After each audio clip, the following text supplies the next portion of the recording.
কাউকে সাপে কেটেছে তাকে সবসময় আশ্বস্ত করতে হবে তোমার কিছুই হয়নি, তুমি হসপিটালে গেলেই বাঁচবে। মানে আতঙ্ক থেকে যদি দূরে না রাখতে পারো তাহলেই তুমি মরবে। আতঙ্ক থেকে সেই রুগীটিকে দূরে রাখতে হবে।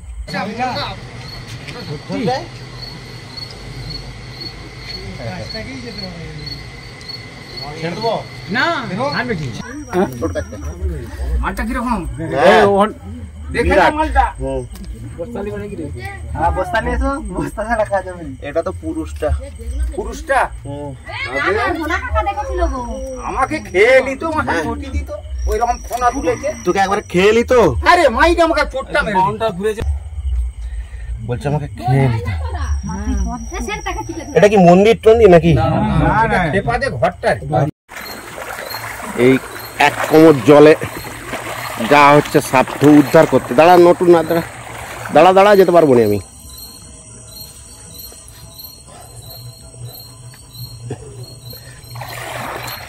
এক কোমর জলে নেমে যেতে হচ্ছে সাপ উদ্ধার করতে। কিন্তু বানবন্দি মানুষ গৃহবন্দী হয়ে আছে। আমরা যত সামান্য খাবার পৌঁছাতে পেরেছি, কিন্তু মানুষ সাপের আতঙ্কে থাকতে পারছে না, যার জন্য এক কোমর জলেও যাচ্ছি সাপটি উদ্ধার করতে মানুষের বাড়ি থেকে। নমস্কার, আমি Malay Ghosh, wild life rescuer. সাপ মারতে মানুষের ভয়, আর সেই ভয় কাটাতে আমরা চলে আসি দিবাবারাত্রি মানুষ যখন আমাদের ডিপার্টমেন্টে ফোন করে। সেই রকমই একটি ঘটনা ঘটলো পুরসুরি, চন্দ্রকোনা থানার পুরসুরি গ্রামে। চারিদিকে ঘেরা বন্যা, আর সেই বন্যার মধ্যে বসতি আছে খান 10-15 ঘর। জল পাচ্ছে না, খাবারও তেমন মতো পায়নি, কিন্তু সাপের আতঙ্কে কেউ ঘুমোতে পারছে না। একে কারেন্ট নেই, তার উপরে আবার সাপের আতঙ্ক। সেই রকমই ঘটনা ঘটলো চন্দ্রকোনা থানার পুরসুরি গ্রামের রামপ্রসাদ মালের বাড়িতে। ওই বাড়িতে শুয়েছিল বাচ্চা ছেলেরা। সেই মতো বেরিয়ে যায় বাড়ির মধ্যে একটি মনোকলেট কোবরা, স্পিটিং কোবরা বা গেড়ি ভাঙা বা পদ্ম কোবরা বা পদ্ম কেউটে। আমরা ফোন পাওয়া মাত্রই ডিপার্টমেন্ট থেকে এসেছি সাপটি উদ্ধার করতে, কিন্তু এসেই দেখছি এক গলা জলে নেমেই আমি ফিল্ডে এলাম। গামছা পরেই এসেছি, কোনো কিছু পরে আসতে পারিনি। আমি যার ফোনে এই গ্রামে এসেছি তার কাছ থেকে জেনে নেবো যে কী ঘটনা ঘটেছিল বলো। হ্যাঁ, আমি রামপ্রসাদ মাল। আমি এরকম সাপের আতঙ্কেই আছি। আজকে 4 দিন ধরে কোনো ইলেকট্রিক নেই, জলের কষ্ট, জল নেই, খাবার দাবারেরও কষ্ট। কিন্তু তার মাঝখানেও বাচ্চাদেরকে নিয়ে বাড়িতে ছিলাম। এই রাত্রিবেলা অন্ধকারে সাপ বেরায়। সাপ বেরানোর পরে বন দপ্তরে খবর দেওয়া মাত্রই যেটুকুন সময় না হলে আসতে পারবেনি আমার বাড়িতে, একবেলা জল পেরিয়ে আসতে হয়েছে। গামছা পরে, দেখতেই পাচ্ছেন পরনের পোশাক। তো এসে সাপটি ধরে উদ্ধার করে। তোমার নাম?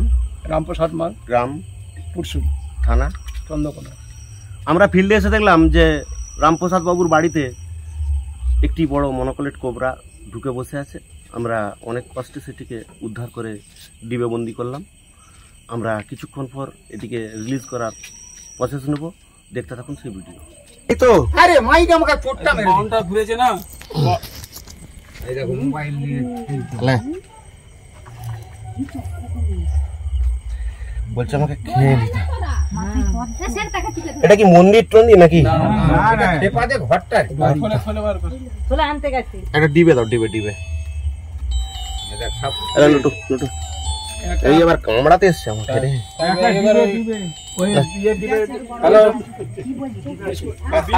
আমাদের সাপ বেরিয়ে ধরতে এসছি, যাচ্ছি। এই যে যাচ্ছি, 1 মিনিট। হ্যাঁ, দাঁড়া, আর ফোনটা বাড়াই, বাড়া সব একটু খেলে বাড়া, এবারে বাড়া। ঠিক আছে। হ্যাঁ, আমি দেখুন টাটক কি আর আমি তখন বুঝতে পেরেছি ফটো তুলেছেন। ছোট ভাইটারে দেখা দিলে খেলা গেছে ছোট। ও কি পায় যাবে, এই দেখো ছোট সেলটা দেখো। আমরা ছোট বলছিলি যে তোরা, আমরা বলছিলাম কোদালটা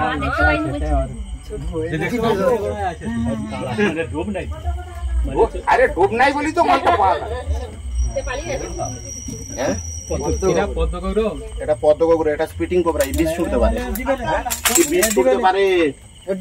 বস্তা নেবে। তোমরা একদিকে আও, নাহলে সচেতনতা বার্তা দেবো কি করে? শুনে রাখো, সাপ সম্বন্ধে সচেতনতা বার্তা, মানে তোমাদেরকে বার্তা দিয়েও কি হবে, তোমাদের পাড়ায় একজন মানে নেহাত একটা নিরীহ মানুষ চলে গেল, কিন্তু তার আগের দিনেই তাদের বাড়িতে আমি সাপ ধরে সচেতনতা বার্তা দিয়ে গেলাম। ওটা একটু ওইদিকে সরে, একটু সরে দূরে। এটা কি সাপ বলো? না, এটা হচ্ছে ইংলিশে বলা হয় মনোকলেট কোবরা, মানে গেড়ি ভাঙা। হ্যাঁ, পদ্ম গোগ্র, পদ্ম খরিস, আমি তো বলে দিচ্ছি, একে বলা হয় গেড়ি ভাঙা। আমি তো প্রথম বলেছি গেড়ি ভাঙা। সাপে কাটলে কি করবে? এই চুপ দেখো, সাপে কাটলে কি করবে? আর ওঝার কাছকে যাবে, ওঝার কাছে যাবে। এত বড় একটা অ্যাক্সিডেন্ট ঘটার পরেও সাপে কাটলে তিনটে জিনিস। নাম্বার 1, 100 মিনিটের মধ্যে নিয়ারেস্ট ব্লক স্বাস্থ্য কেন্দ্র যেতে হবে, ক্ষতস্থানটি কোনো রকম না বেঁধে এবং কোনো রকম নাড়াচাড়া না করে। দ্বিতীয়ত, সাপে কাটলে কখনোই ক্ষতস্থানের এগিয়ে বাঁধন দেওয়া চলবে না। যদি বাঁধন দাও, সেই সাপটি যদি রাসেল ভাইপার অর্থাৎ চন্দ্রবড়া সাপ কেটে থাকে, যদি বাঁধন দাও তাহলে কিন্তু অঙ্গহানি হবে। মানে রাসেল ভাইপারের হিমোটক্সিস বিষ চামড়া গলিয়ে দিবে, মাংস পচিয়ে দিবে। হিমোটক্সিস বিষের এত পাওয়ার। আর তৃতীয়ত, কখনোই ওঝার কাছকে যাওয়া চলবে না। ওঝা কি করে? ওঝা বিভিন্ন রকম বুজরুকি দেখি আমাদের ওই গোল্ডেন সময়টা নষ্ট করে দেয়। গোল্ডেন সময় মানে 100 মিনিট সময়কে বলা হয় গোল্ডেন সময়। 100 মিনিটের মধ্যে কেউ যদি হসপিটালে ভর্তি হয়, সে বাঁচবেই, সে বাঁচবেই। আজকে আমি ঘাটাল থেকে একজনকে তুলে নিয়ে ঘাটাল হসপিটালেই ভর্তি করেছি। ওকে, রুগী ওকে আছে। দুতলা থেকে তাকে এসডিও কে দিয়ে ভর্তি করানো হলো। দুতলা বন্যা ঘেরা হয়ে গেল।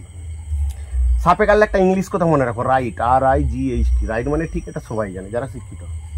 আর মিনস কি? আর মিনস রিঅ্যাসুরেন্স, মানে কাউকে সাপে কেটেছে তাকে সবসময় আশ্বস্ত করতে হবে তোমার কিছুই হয়নি, তুমি হসপিটালে গেলেই বাঁচবে। মানে আতঙ্ক থেকে যদি দূরে না রাখতে পারো, তাহলেই তুমি মরবে।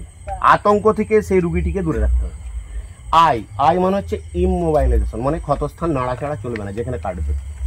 জিআই মানে গো টু হসপিটাল। জিআই মানে গো টু হসপিটাল।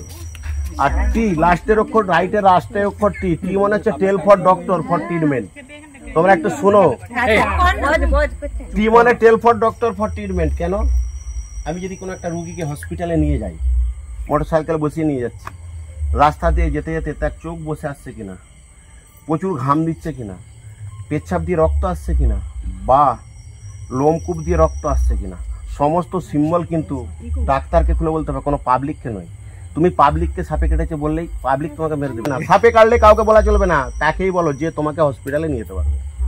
দ্বিতীয়, কাউকে বলা চলবে না। পাড়ায় যদি জানাও, পাড়ায় লোক তোমাকে মেরে দিবে। তার কারণ হচ্ছে পাড়ার লোক বলবে এই গাড়ি ডাক, কে বলবে 4 চাকা ডাক, কে বলবে 2 চাকা ডাক, না, তাই সময় মরে যাবে। তার থেকে সাপে কেটেছে কাউকে না বলে একটা তাকেই বলো যে তোমাকে মোটরসাইকেল করে পৌঁছাতে পারবে। আর এটা হচ্ছে পদ্মগোগ্র, এদের বিষের নাম হচ্ছে নিউরোটক্সিন। এসব কামড়ালে কি হয়? আমাদের শরীরে রক্ত সব বন্ধ হয়ে যাবে, মানে রক্ত প্রবাহ যেখানে যে সিরা দিয়ে হচ্ছিল সব জাম হয়ে যাবে, গলাটা বসে আসবে, চোখটা শিবনের হবে, আর খুলতে পারবো না। তখনই বুঝে নিতে হবে এই সাপের কামড়। এটা স্পিটিং করতে পারে, বিষ ছুটতে পারে। আমার এইগুলো পুড়ি দেয় মাঝে মধ্যে, এই হাতগুলো স্পিটিং করতে পারে। একে বলা spitting cobra, Indian spitting cobra. ও যেটা বিষটা ছুড়বে, যে ছোট ছোট পোকামাকড় আছে ওদেরকে কাবু করার জন্য, এই বিষটা কিন্তু মেন বিষ নয়। না, ওটা একটা না, ওতে মানুষের ক্ষতি হবে না, কিন্তু পুড়ে যাবে সঙ্গে সঙ্গে। না, তুমি যদি জলে ধুও, সাবান দিয়ে পুড়ে যাবে। ডিবে দাও, ডিবেটা একটা ফুটো করো। তোদের এখানে এটা নিয়ে 7 টাকা 8টা হলো। না, আজকে মোট তোমাদের এখানে 8টা। ওই টকটা করে পুরো করে যাবে না? আমাদের ঘরে 7টা, ওদের ঘরে, ওদের ঘরে 7টা।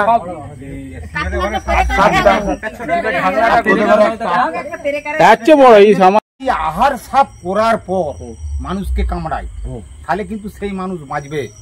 আর যদি আহারের মুখের সময় যদি সাপ কামড়ায়, যত ডাক্তার যত গুণী, কেউ তার বাবার ক্ষমতা নেই তাকে বাঁচাতে। আচ্ছা, তুমি তাহলে দাঁড়াও, আমাকে উত্তরটা দিতে দাও। বলেছে তার বিষটা তখন আমাকে উত্তরটা দিতে দাও। একটা সাপ 15 দিন ছাড়া আহার করে, ওই যাই হোক, দাঁড়াও, 15 দিন ছাড়া আহার করে, আহার ধরার সময়ও যদি সে কামড়ায়, ধরো আহার ধরেনি, কামড়ায়, তুমি 100 মিনিটের মধ্যে হসপিটালে চলো, ওইটা এমন কোন লোক নাই তাকে বাঁচানো যাবে না যদি সে আতঙ্ক থেকে দূরে না থাকে। এই যে থাকনা না থাকনা এমন কোন না থাকনা লয় আয়নাটাই করতে থাকে।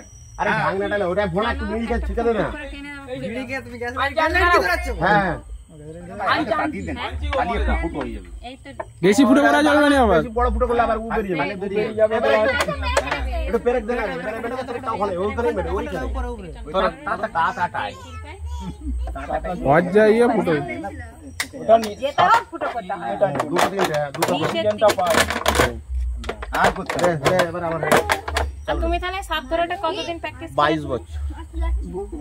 যখন আমি হচ্ছে এইচএস পাস করে গেলাম, যখন আমি গ্র্যাজুয়েশন করে হাতে ধরা হতো। আমি যন্ত্রতে ধরতাম। হাতে ধরাটা বলছি এখন হাতে ধরাটা এই 5-7 বছর ধরে। এবারে একটা ওটা একটা সপ্তাহে আবার জঙ্গলে ছাড়বো 10 কুন্ড। একটা প্র্যাকটিস হয়ে গেছে বলে এদিকে সবাই কি সত্যি হলো তো?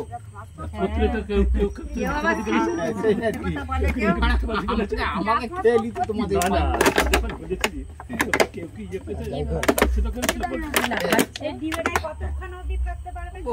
আর 2-4 দিন 15 দিন 20 দিন ফুটোগুলো করলাম তো তোদের সপ্তাহটা নিলে